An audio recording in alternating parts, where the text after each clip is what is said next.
So ఈ chapter పేరు వచ్చేసి కలిపురుషుని దండమును మరియు వరదానము. సో కలిపురుషుని ఎవరు శిక్షిస్తున్నారు? పరీక్షిత్ మహారాజ్. సో ఈ ఈ ముందు శ్లోకంలో మనము కొన్ని అంశాలను చూసాం. ఏంటంటే పరీక్షిత్ మహారాజ్ 3 అశ్వమేధ యజ్ఞాలు చేశారు. 3 అశ్వమేధ యజ్ఞాలు చేశారు. బ్రాహ్మణుల సూచనల ద్వారా, ఆధ్వర్యం ద్వారా పరీక్షిత్ మహారాజ్ 3 అశ్వమేధ యజ్ఞం చేశారనమాట. ఈ యజ్ఞం చేసినప్పుడు తన రాజ్యం చాలా సంపన్నంగా ఉండేది. ఏమాత్రం కొరువు లేదు. ప్రతి ఒక్కరూ చాలా సంతోషంగా, ఆనందంగా ఉండేవారు యాగాలు చేస్తున్నప్పుడు. అప్పుడు యాగాలు చేస్తున్నప్పుడు సామాన్యమైన ప్రజలు కూడా దేవతలను చూసేవారనమాట. దేవతలు ఈ యజ్ఞం అటెండ్ చేయడానికి వచ్చారనమాట, అశ్వమేధ యజ్ఞాన్ని. సామాన్య వ్యక్తులు కూడా దేవతల్ని చూడగలుగుతున్నారనమాట. అంత శక్తి ఉండేది అప్పట్లో. ప్రజలకు కూడా, సామాన్యమైన ప్రజలకు కూడా అంత శక్తి ఉండేది. సో ఇలా చేస్తుండగా ఒకానొక సమయంలో పరీక్షిత్ మహారాజ్ తన రాజ్యంలో చెడు లక్షణాలు ఉన్నట్లు గమనించారన్నమాట. తన రాజ్యంలో చెడు లక్షణాలు ఉన్నట్లు గమనించారన్నమాట. సో అతను వెంటనే తన రాజ్యాన్ని వదిలేసి అంతా సైనికులతో పిలుచుకెళ్ళి అన్ని చోట్ల బాగా ఉందా, బాగా జరుగుతుందా లేదా అనేసి తనిఖీ చేయడానికి నిర్ణయించుకున్నారన్నమాట. తన సైనికులతో రథంలో కూర్చొని అన్ని చోట్ల అంత బాగా జరుగుతుందా లేదా, ఏమైనా ఎందుకంటే చెడు లక్షణాలు చూశారు పరీక్షిత్ మహారాజ్. సో అందుకే అన్ని చోట్ల పరీక్షిత్ మహారాజ్ వెళ్ళడానికి నిర్ణయించుకున్నారన్నమాట. సో తన సైన్యంతో పాటు కలిసి రథంపై ప్రయాణించి అన్ని దేశాలను జయించారన్నమాట. ప్రతి ఒక్క ప్రాంతానికి వెళ్ళి, ప్రతి ఒక్క దేశానికి వెళ్ళి ఆయన జయించారు. సో ఒక ప్రాంతంలో ఒక శూద్రుడు రాజు వేషంతో ఒక ఆవుని, ఒక ఎద్దుని కొడుతున్నారన్నమాట. ఒక ఆవుని, ఒక ఎద్దుని కొడుతున్నారన్నమాట. ఎలా కొడుతున్నారంటే, ఎద్దు వచ్చేసి ఒక కాలు మీద నిలుచుకొని ఉంటుంది. ఆవు వచ్చేసి తన కంట్లోని నీళ్లు కారుతూనే ఉన్నాయి, కురిపిస్తూనే ఉన్నాయన్నమాట. సో అప్పుడు పరీక్షిత్ మహారాజ్ చూసి వెంటనే, అందుకే ఈ శ్లోకం ఈరోజు, ఓ ధృతుడా, దేవదేవుడైన శ్రీకృష్ణుడు మరియు గాంధీవధారైన అర్జునుడు కనుమరుగైనందున నీ అమాయక గోవును కొట్టుటకు సాహసించుచుంటివా ఏమి? ఇది అపరాధం. మీరు చేస్తున్న అమాయక గోవుని మీరు కొట్టడం ఇదొక అపరాధం అని పరీక్షిత్ మహారాజ్ చెప్తున్నారు. జనరల్గా జంతువుల్ని మనం కొట్టమన్నమాట. ఎందుకంటే వాళ్ళకేమీ తెలియదు. ఇప్పుడు ఫర్ ఎగ్జాంపుల్, ఉదాహరణకి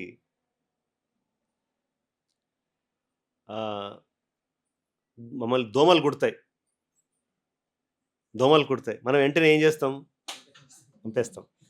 లేదా ఒక టెన్నిస్ బ్యాట్ మరి తీసుకొని చంపడానికి చూస్తాం అన్నమాట. యాక్చువల్గా శాస్త్రం చెప్తుంది, ఈ దోమలకి మనుషుల్ని కొరుకుతున్నది తెలియట్లేదు, వాళ్ళకి తెలియట్లేదు, మనుషుల్ని కొరుకుతున్నట్టు తెలియట్లేదు అనమాట. అలా మనం చంపడం వల్ల మనం పాపాత్ములు అవుతున్నాం. సో వాళ్ళకి అమాయకత్వం అన్నమాట, ఈ జంతువులు కానీ అమాయకత్వం. సో పరీక్షిత్ మహారాజ్ ఈ శూద్రుని చూసి వెంటనే తన గదతో శిక్షించడానికి నిర్ణయించుకున్నారన్నమాట పరీక్షిత్ మహారాజ్.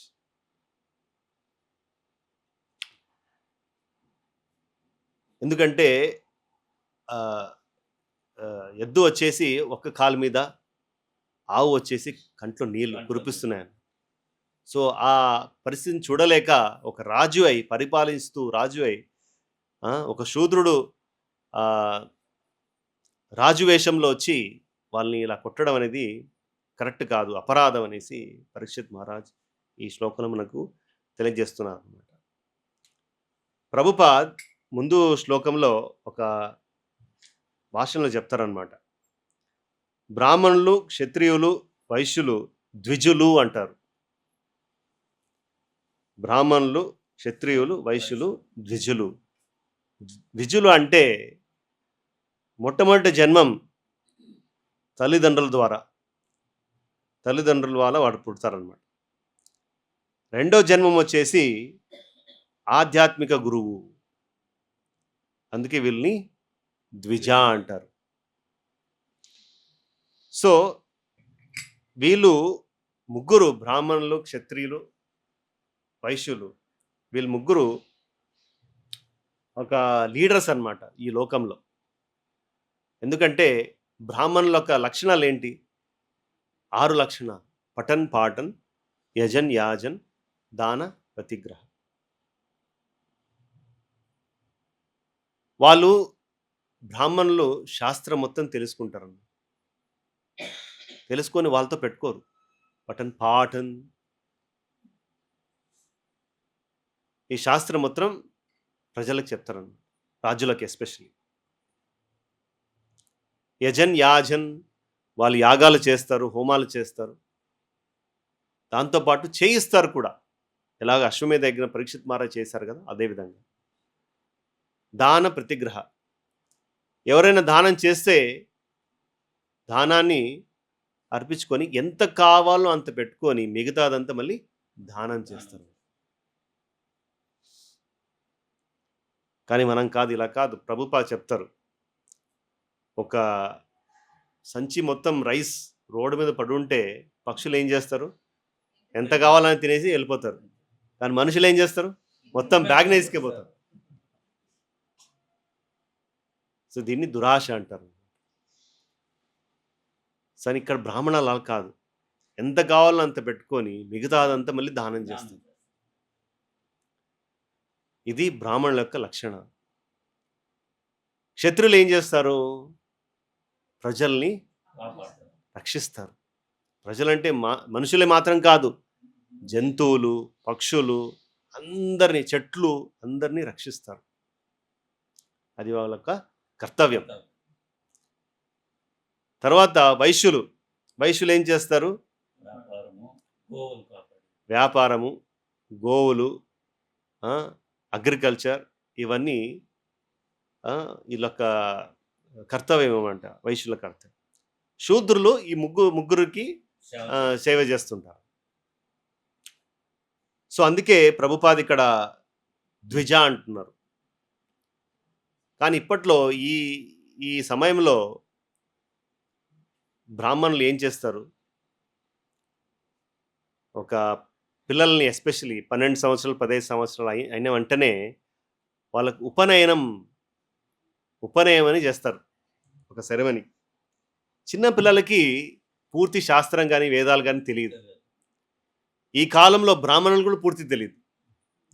అటువంటిది ఊరికే చిన్నపిల్లలకి ఉపనయనం చేస్తామని చేస్తారు. ఎందుకని?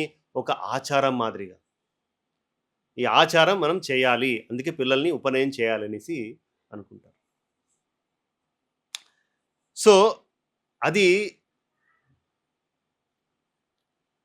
ఈ ఉపనయన కార్యక్రమం కేవలం ఆచారంగా మారిపోయింది. ఈ రోజుల్లో ప్రజలు యాక్చువల్లీ ఏమవుతుందంటే 2 రకాలు ఇక్కడ. ఒకటి ధర్మాన్ని పాలించడం, ఇంకొకటి ఆచారంగా పాలించడం. ఇంగ్లీష్లో అంటారు కదా, నేను స్పిరిచువల్ పర్సనాలిటీని కానీ రిలీజియస్ని కాదు అని చెప్పి.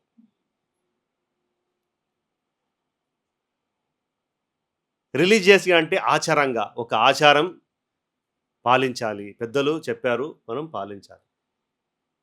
దీనికి ప్రాముఖ్యత లేదు, పర్పస్ ఏం తెలియట్లేదు, ఎందుకు చేస్తున్నాము అనేది తెలియదు. కానీ ఆధ్యాత్మికంగా కానీ చేస్తే ఆచారం కూడా అందులో ఉంటుందన్నమాట. అందుకే ఇంగ్లీష్లో 2 పదాలు వాడతారు. ఏంటది? ఆచారం అంటే ఏంటి? రిచువల్ అని. ఆధ్యాత్మికం అంటే ఏంది? స్పిరిచువల్ అని. ఈ 2 అక్షరాలు మనం క్లోజ్గా గమనిస్తే SPIRITUAL స్పిరిచువల్, రిచువల్ RITUAL. ఈ 2 పదాల్లో SPI అనేది డిఫరెన్స్. Ritual, spiritual. సో స్పిరిచువల్లో రిచువల్ ఆల్రెడీ ఉంది. రిచువల్లో స్పిరిచువల్ ఆల్రెడీ ఉంది. సో ఈ రెండుని అర్థం చేసుకోవడాలంటే, ఒక ఉదాహరణకి ఇద్దరు పిల్లలు ఉన్నారు ఒక ప్రాంతంలో. ఒక అబ్బాయి వచ్చేసి గుంత దవ్వుతాడు అనమాట. ఒక 5 feet గుంత దవ్వుతాడు. ఇంకో అబ్బాయి వచ్చేసి ఆ గుంత దోగింది కప్పేస్తాడు.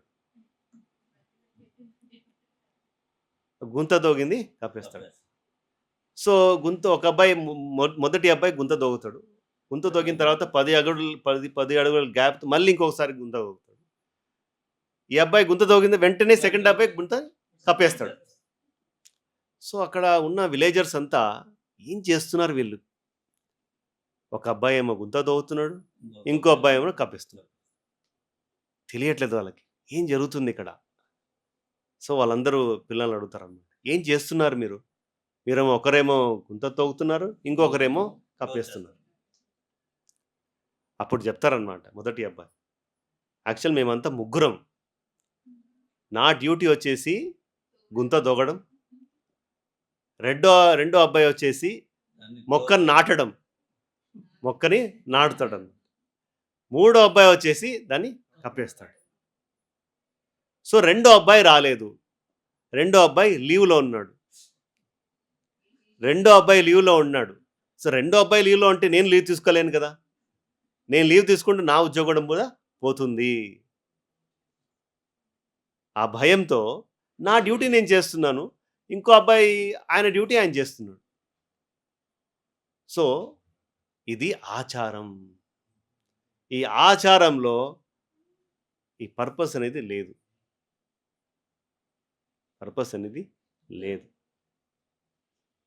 సో అందుకే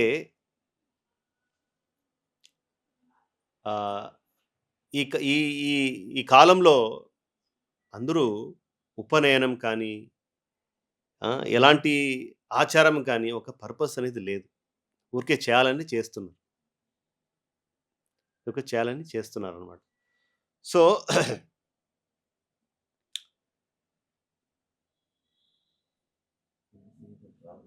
మనం కూడా ప్రభుపాద్ మన జీవితంలో రానప్పుడు మన పెద్దలు చెప్పారని మనం కూడా చేస్తూనే ఉన్నాం ఇలాగ కదండి. మనం కూడా మన పెద్దలు ఏం చెప్పారో అది చేస్తూనే ఉన్నాం. ప్రభుపాద్ వచ్చినప్పుడు ఆయన పుస్తకాల ద్వారా, ఆయన లెక్చర్ల ద్వారా, ప్రభుపాద్ ద్వారా వారు క్లాసెస్ ద్వారా మనకు చాలా అంశాలు తెలుసుకున్నప్పుడు మనకు ఇది సత్యం, ఇలా చేయాలి, ఇలా నేర్చుకోవాలి. మనకప్పుడు మనం చేసే పనికి ఒక మీనింగ్ ఉండేది. సో ఉదాహరణకి ప్రభుపాద్ అమెరికా వెళ్ళినప్పుడు చాలా మంది హిప్పీస్ని వాళ్ళు ఏంటంటే భోజనం చేసినప్పుడు చేతులు కలుపుకోవడానికి కూడా తెలియదు, అంత సంస్కారం లేదు వాళ్ళకి. భోజనం తినకముందు, భోజనం చేసిన తర్వాత చేతులు కడుక్కోవాలనే సంస్కారం కూడా లేదు. అటువంటిది ప్రభుపాద్ ప్రతి చిన్న అంశం వాళ్ళకి నేర్పించారన్నమాట. తినిన తర్వాత ఫ్లోర్‌ని క్లీన్ చేయడం, ఆ! పండ్లు ఎలా కట్ చేయడం, భగవంతునికి నైవేద్యం ఎలా చేయడం, ప్రతిదీ ప్రభుపాద్ నేర్పించారనమాట. ఒకప్పుడు ఒక రిపోర్టర్ అడిగారనమాట ప్రభుపాద్‌ని. మీరు నైవేద్యం చేస్తున్నప్పుడు ఎక్స్ క్వాంటిటీ ఆఫ్ ఆ! నైవేద్యాన్ని భగవంతుని ముందు పెడుతున్నారు ప్లేట్‌లో. ఒక 10 నిమిషాల తర్వాత మీరేమంటున్నారు? దేవుడు తిన్నారు. అది ప్రసాదమైందని చెప్తున్నారు. ప్లేట్ బయటికొచ్చిన తర్వాత ఏం ప్లేట్ ఎంత వెయిట్ ఉందో, ఎంత మాస్ ఉందో అదే మాస్ ఆఫ్ ప్లేట్ బయటికొచ్చింది. భగవంతుడు ఎలా తిన్నారు? భగవంతుడు ఎలా తిన్నారు? ఇది మీరు చేసేది ఒక ఆచారం మాత్రమే. ఒక ఆచారం మాత్రమే మీరు చేస్తున్నారు అని చెప్తారనమాట. అప్పుడు ప్రభుపాద చెప్తారు, కృష్ణ మీ మాదిరిగా నా మాదిరిగా కాదు. కృష్ణ తినాలనుకుంటే ఎలాగైనా తినొచ్చు. బ్రహ్మ సంహితలో బ్రహ్మ చెప్తారు, అంగానియస్య సకలేంద్రియ వృత్తిమంతి. సకలేంద్రియ కృష్ణుని సకల ఇంద్రియ ఎలా పనిచేస్తుందో కేవలం ఒక్క ఇంద్రియ అన్ని పనులు చేయగలరు. అంటే కృష్ణ కళ్ళతో తినగలడు, జస్ట్ చూడంగానే తినగలడు, చేత్తో తీసుకొని తినడానికి అవసరం లేదు కృష్ణునికి. అంగానియస్య సకలేంద్రియ వృత్తిమంతి. సో ఒక ఆచారం కాదు ఇది, సాక్షాత్తు భగవంతుడు తిని మనకు వెంటనే ఇచ్చేస్తున్నారు. మొట్టమొదటి శ్లోకం ఏంటి ఈశోపనిషత్తులో? పూర్ణమస్య పూర్ణం ఏవావశిష్యతే. ఎంత తీసుకున్నారో కృష్ణ మళ్ళీ దాన్ని ఫిల్ చేస్తారు. భౌతిక లోకంలో 1 - 1 అంటే 0. ఆధ్యాత్మికంలో 1 - 1 = 1. సో ప్రభుపాద్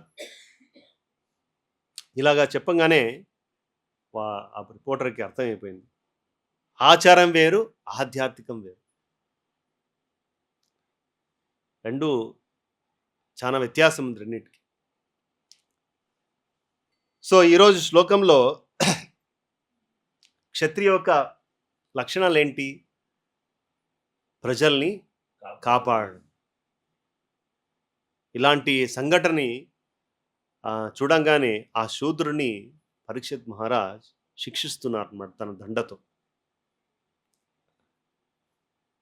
అదేవిధంగా రామాయణంలో మన ఒక అంశాన్ని మనం తెలుసుకోవచ్చు. ఈ సందర్భంలో రాముడు ఎప్పుడు రావణ్ణి దహనం చేసిన తర్వాత, అయోధ్యకు వచ్చిన తర్వాత, రాముణ్ణి రాజుగా స్థాపించిన తర్వాత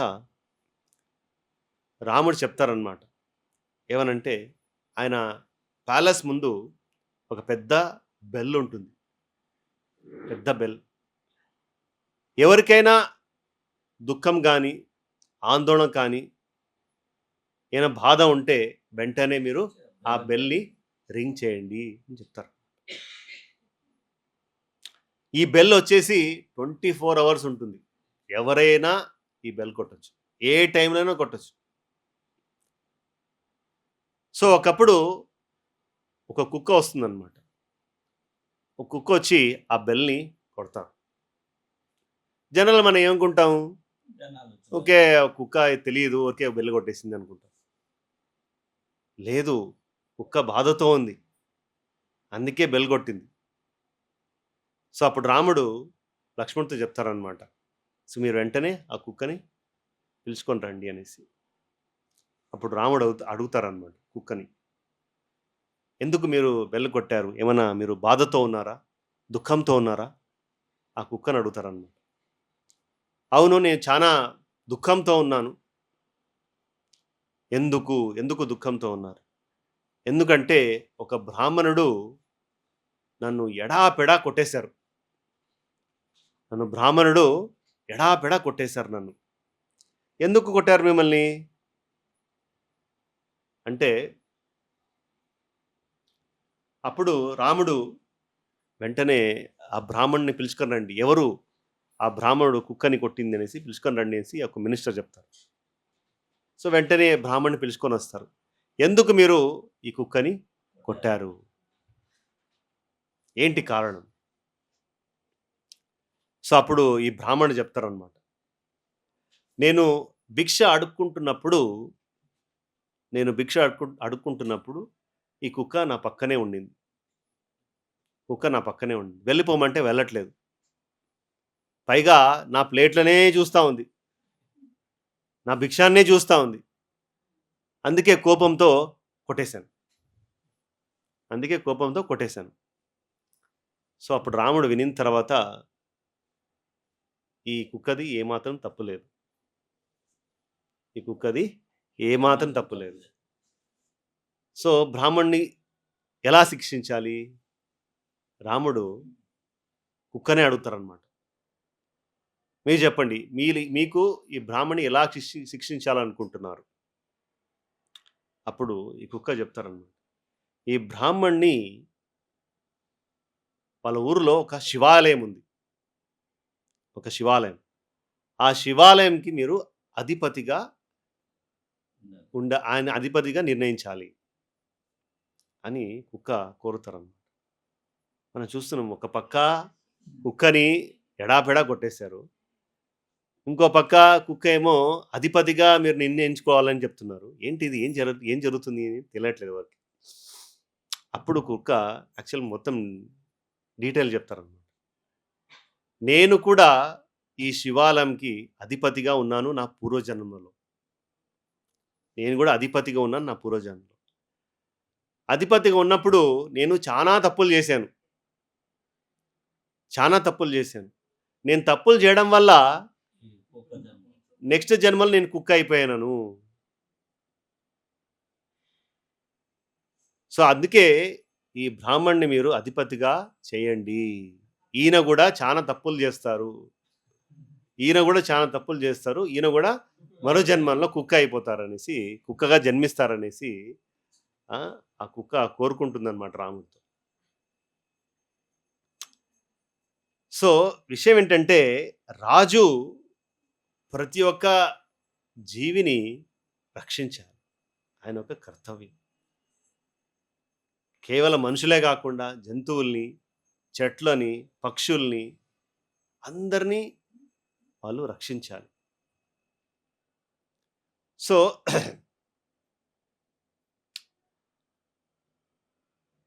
ఎందుకని?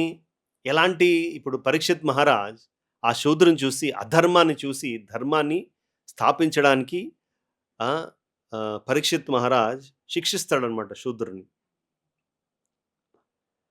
అదేవిధంగా కృష్ణుడు కూడా భగవద్గీతలో చెప్తారు ఏమని? యదా యదా హి ధర్మస్య గ్లానిర్భవతి భారత ధర్మస్య తదాత్మానం యజామ్యహం. ఎక్కడ అధర్మం ఉందో నేను వెంటనే అవతరించి ధర్మాన్ని స్థాపిస్తాననేసి కృష్ణుడు కూడా భగవద్గీతలు చెప్తున్నారు. అందుకే మనం చూసాము కృష్ణ అవతారం, కృష్ణ యొక్క శక్త్యావాస అవతారం చాలా ఉన్నాయి. పృథు మహారాజ్ అని, మనం చూస్తున్న పరీక్షిత్ మహారాజ్, ఇలా చాలా అవతారాలు ఉన్నాయి. పరశురామ, కపిల. సో చాలా అవతారాలు కృష్ణుడు తీసుకున్నారు. ఎందుకంటే అధర్మాన్ని నశించి ధర్మాన్ని స్థాపించడానికి. పరీక్షిత్ మహారాజ్ కూడా అదే దారిలో నడుస్తున్నారన్నమాట. కృష్ణుని భగవద్గీతలో ఏం చెప్తున్నారు కృష్ణ? ఈ కలియుగంలో కృష్ణుడు ఎలా అవతరించారు? మనం చూసాం. కృష్ణుడు అవతరించినప్పుడు చాలా మంది రాక్షసులను చంపారు, ధర్మాన్ని స్థాపించారు. ఈ కలియుగంలో కృష్ణుడు ఎలా అవతరించారు? ఆ? శ్రీకృష్ణ చైతన్య మహాప్రభు. చైతన్య మహాప్రభు ఒక సంకల్పం తీసుకున్నారు. ఏమని సంకల్పం అంటే, కృష్ణుడు అవతరించినప్పుడు తన ఆయుధాల ద్వారా రాక్షసుల్ని సంహరించారు. కానీ చైతన్య మహాప్రభు అలా తీసుకోలేదు. ఆయన సంకల్పం వేరు. ఆయన సంకల్పం వచ్చేసి మన హృదయంలో మనసులో ఉన్న ఈ యొక్క రాక్షసత్వంని నశించాలి, తొలగించాలి అని ఒక సంకల్పం తీసుకున్నారు. ఎలా? సంకీర్తన యజ్ఞం ద్వారా.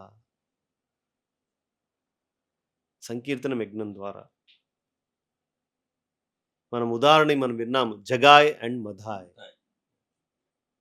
వాళ్ళంతా ఇద్దరు పాపాత్ములు, చాలా పాపాలు చేశారు.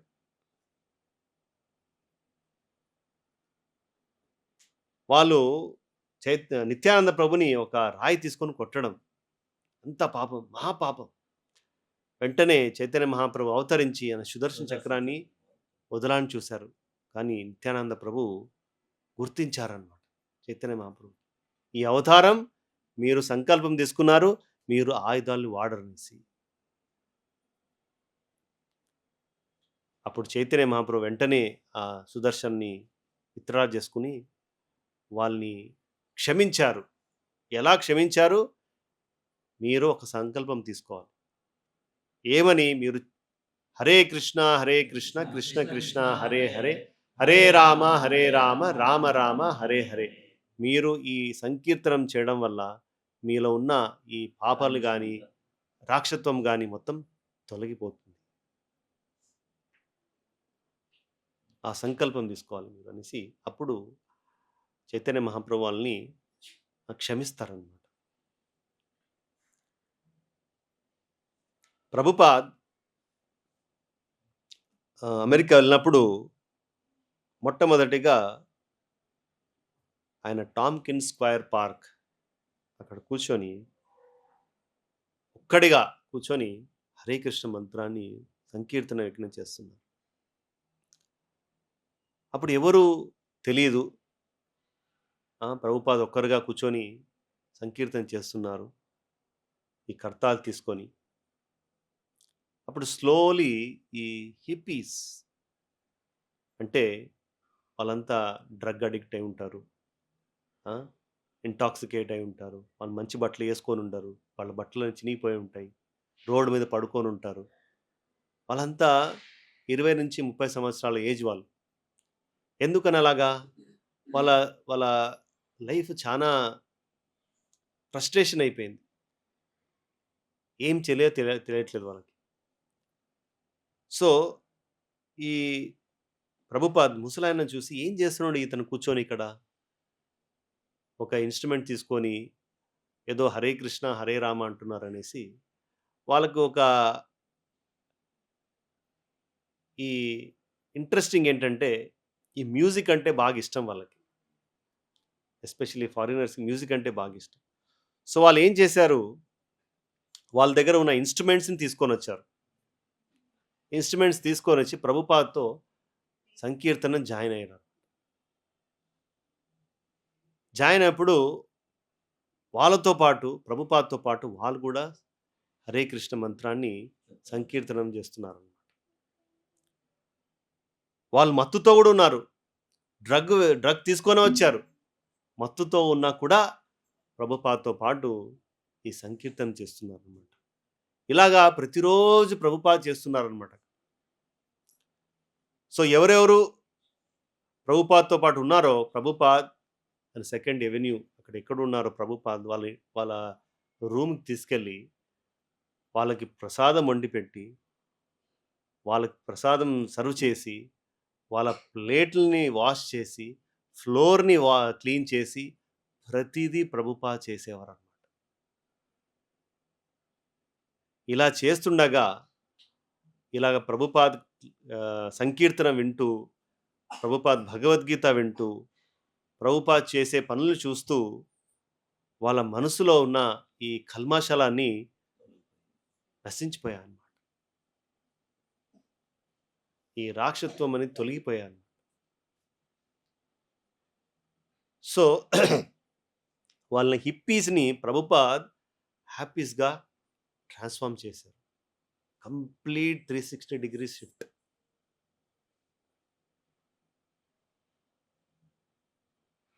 సో అందుకే చైతన్య మహాప్రభు మనకు ఈ కలియుగ ఒక వెపన్ ఏంటంటే హరేర్నామేవ కేవలం కలో నాస్తి ఏవ నాస్తి గతిరన్యథ. ఆయన అవతారం వచ్చేసి కృష్ణవర్ణం త్విషా కృష్ణం. కృష్ణ వచ్చేసి ఆయన అవతారం, ఆయన రూపం వచ్చేసి శ్యామ సుందర రూపం. శ్యామ సుందర రూపం. శ్యామ అంటే నలుపు. కృష్ణవర్ణం త్విష అకృష్ణం.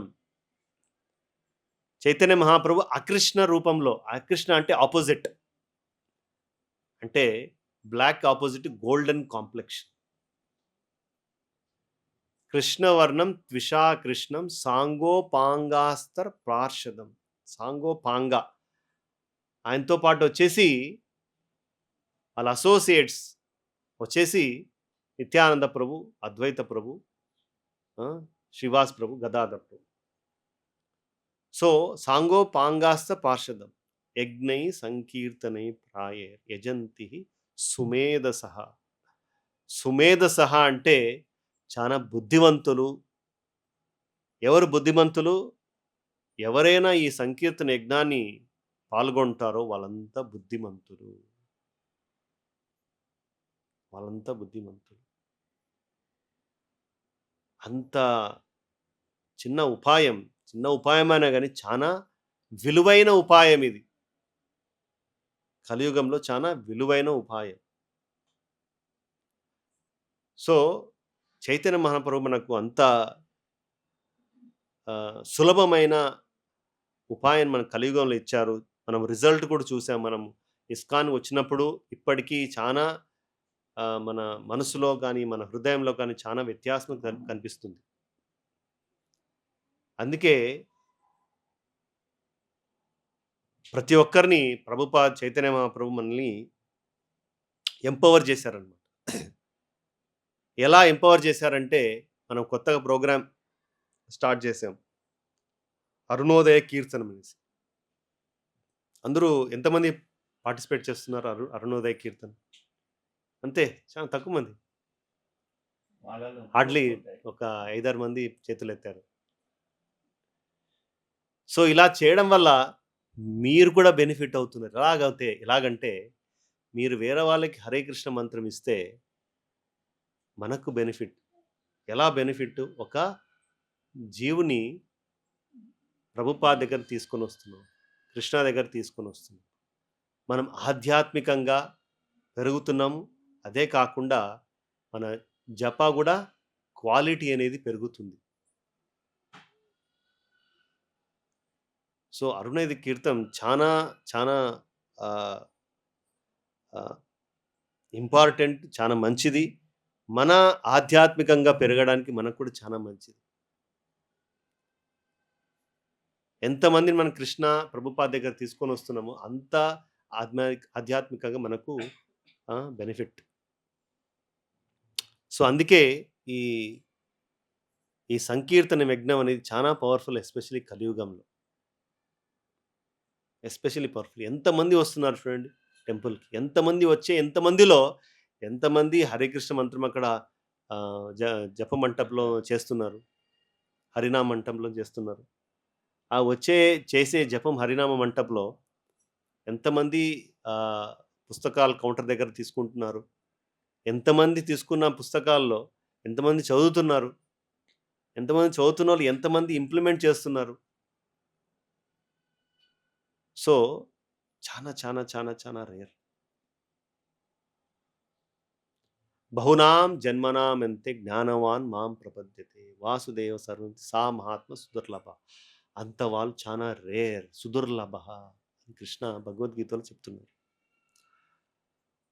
సో, ఈ అవకాశాన్ని మనము సద్వినియోగించుకొని, మనం కూడా మన హరే కృష్ణ మంత్రాన్ని చక్కగా జపం చేస్తూ, వేరే వాళ్ళకు కూడా మనము ప్రీచ్ చేయాలి. వేరే వాళ్ళకు కూడా హరే కృష్ణ మంత్రం కూడా ఇవ్వాలి. ఈ అరుణోదయ కీర్తన కానీ, ఏ సందర్భమైనా కానీ, మనం కూడా బెనిఫిట్ అవుతాం. సో, ఇలా చేయడం వల్ల మన మనసులో ఉన్న ఈ కల్మషాలు కానీ, రాక్షసత్వం గానీ అంతా దూరం అయిపోతాయి. ఎలాగ ఇక్కడ పరీక్షిత్ మహారాజ్ శూద్రుని శిక్షిస్తున్నారో, శిక్షించడం వల్ల ఏమవుతుంది? ఆయనకు మంచి జరుగుతుంది. సో, ఏమైనా క్వెషన్స్ ఉంటే అడగొచ్చు.